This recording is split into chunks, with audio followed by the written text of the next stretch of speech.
Temperatures on their way down after our highs in the 80s this afternoon. Now back into the 70s. We'll drop another 10 or 15 more before this night is over with. 74 Raymondville, 74 Port Isabel right now. You can see that it's 73 in the Brownsville area. Same thing Harlingen, Weslaco, Edinburgh.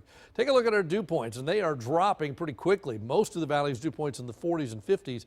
Brownsville kind of still hanging in there at 62. We'll put the average on the Muggy meter at 55, but that number is going down. So we're down into the comfortable range, and most of us will be in the dry range pretty much all day tomorrow, so should feel pretty nice across the area. Temperature-wise, overnight tonight, upper 50s, low 60s across the region, and then during the daytime tomorrow, no warmer than the low 70s. When you consider just Monday, we were in the 90s, yesterday the 80s, highs in the low 70s will feel quite cool. And then tomorrow night we drop into the 60s again, and during the daytime Friday, again back into the low 70s. So much cooler the next 2 days than what we've been most of the last couple of weeks. Let's go ahead and jump forward to now Saturday, and we start in the 60s, so a mild start to the day. Saturday gets a little bit warmer, mid 70s, but that's about it. Still not back up to where we've been. So 77 is the norm.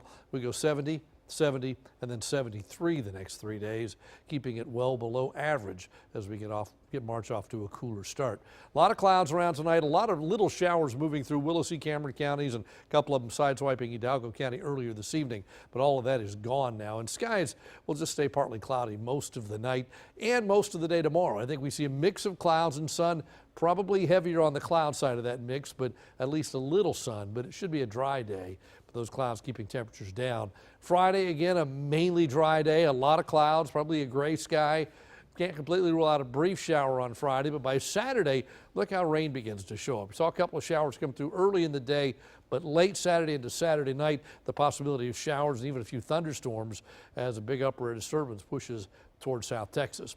Front's down to the south of us now, and it'll stay cooler the next 2 or 3 days. It's an upper air disturbance that Saturday brings that rain chance into us. So I think, again, tomorrow is dry. Friday is mainly dry. Here comes the rain chance Saturday afternoon, Saturday night into early Sunday. And then after that, I think the rain chance pulls out. We go dry 20% and then 70% by the time we get to Saturday. A pretty big jump in your rain chance. Headed to the coast, there you go. In the morning, temperatures are going to start the day around 71 degrees. But look at the wind out of the north-northeast most of the day, kind of gusty, over 20 miles per hour.